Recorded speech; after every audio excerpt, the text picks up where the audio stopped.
solutions. But the biggest flaw in the willpower approach to quitting smoking, and for me at least by miles the biggest flaw in the willpower approach, is that it perpetuates this idea that by stopping smoking, you're giving something up. You're losing something. You're sacrificing something. Let me illustrate. Let's pretend I'm a smoker, okay? And this is my final cigarette, okay? So I'm smoking away, smoking away, smoking away. I put it out. I am now a non-smoker using willpower. The problem is that when I was a smoker, I felt that this thing gave me something. Now I'm a non-smoker. I still believe it gave me something, but now I'm depriving myself of that thing.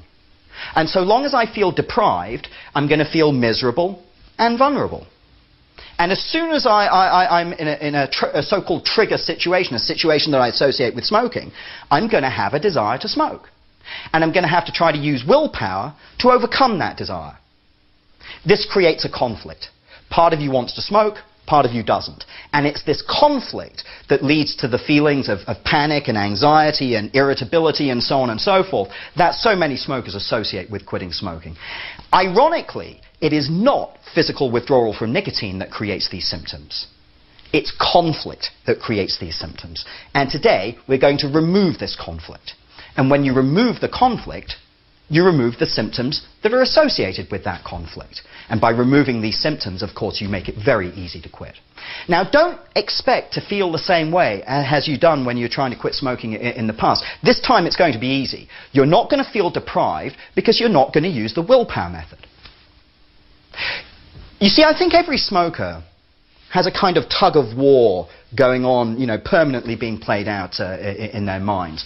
On the one hand, sort of pulling you in this direction, you've got the fear that it's killing me, it's costing me a fortune, it's driving a wedge between me and my family. All of the fears that as smokers we live with sort of on a daily basis. But then on the other hand, pulling you in the opposite direction, there's this perceived benefit or pleasure or crutch or whatever you want to call it.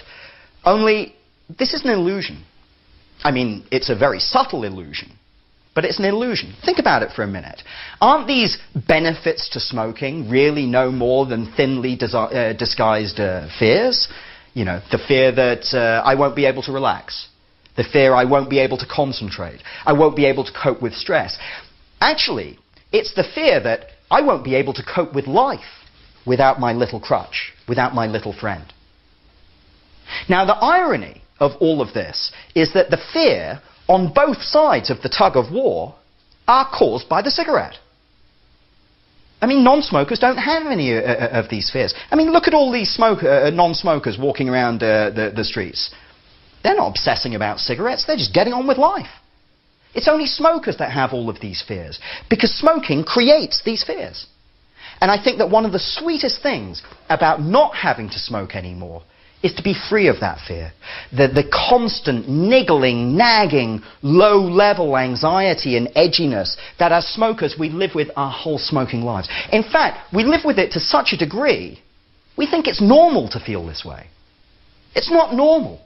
Non-smokers don't feel anxious and edgy. It's smokers, because smoking creates the feeling of anxiety and edginess. Now it's time to begin to debunk some of the myths that are associated with smoking. And the first myth that I want to deal with is the myth that smokers choose to smoke.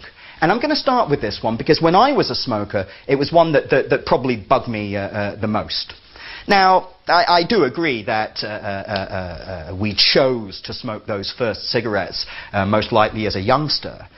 But tell me this, when did you decide that you would smoke all day, every day, for the rest of your life and never be able to stop? You see, no smoker ever makes such a decision. We smoked those first cigarettes really as an experiment. Maybe because our parents smoked, or it kind of seems that some of the older kids, some of the cooler kids smoke, and we're just trying to kind of emulate those. Little did we know that those first cigarettes would put us in these chairs today, would put us in this situation here today. And had we known, we never would have lit that first cigarette. In fact, we would have found it very easy not to light that first cigarette. You see, The idea that many non-smokers have, that somehow smokers are choosing to smoke, used to really bug me tremendously, because on the one hand, you have all of these sort of sanctimonious non-smokers accusing you of all sorts of ridiculous things. You're choosing to pollute my environment, you're choosing to expose my baby to secondhand smoke and all of this kind of thing. And then on the other hand, you have the tobacco companies sort of saying things like, well, people are choosing to buy our product.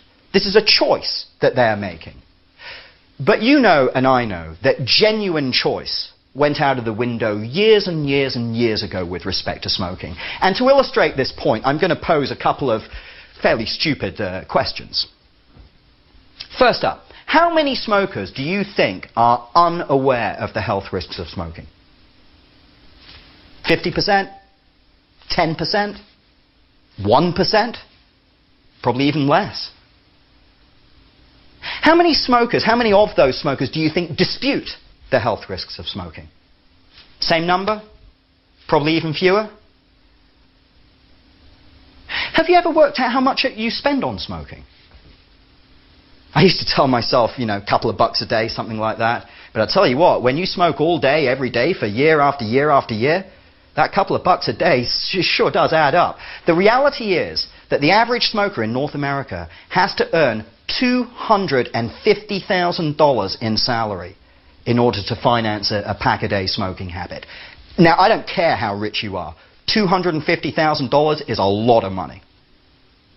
So back to this idea of choice.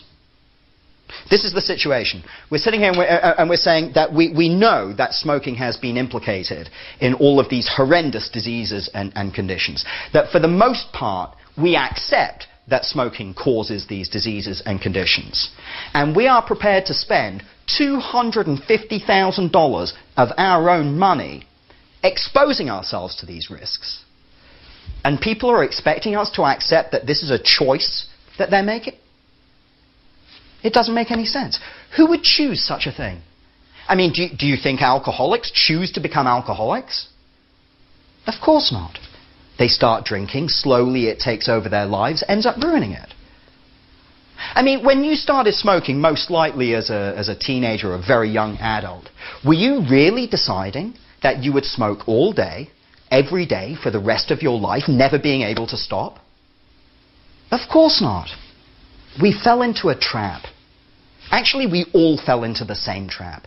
And today, I'm going to describe this trap to you in great detail. And this information will enable you to just walk away from the whole thing. It's an amazing opportunity to create wonderful positive change in your life.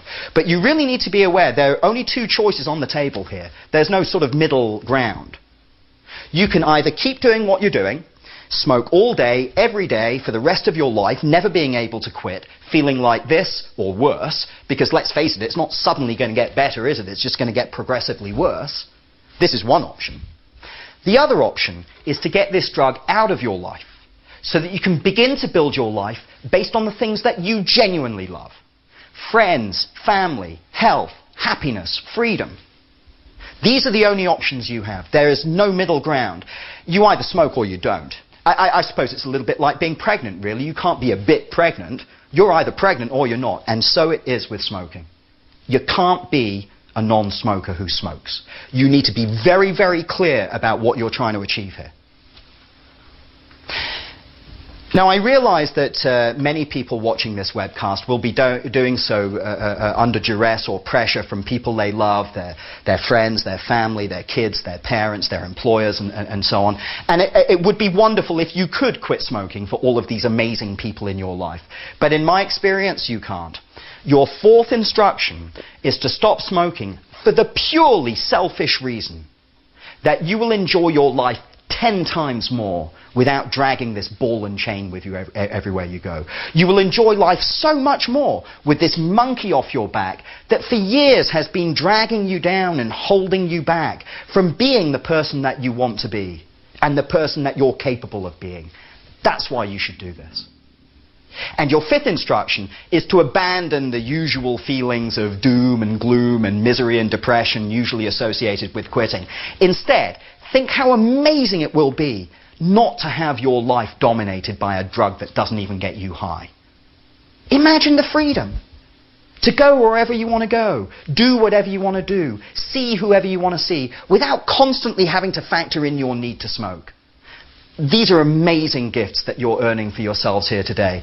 The gift of a fuller, happier life, and the gift of true freedom. And you should give yourself permission to enjoy every minute of it. Now, the vast majority of the smokers we see in our live sessions, if they're being honest with you, they'll tell you, quite frankly, I wish I'd never even heard of smoking, much less stuck one in my mouth. But every so often you come across someone that says, no, I love smoking. I love it. So in part 2, we'll begin to look at some of the things that smokers appear to enjoy about smoking. See you there.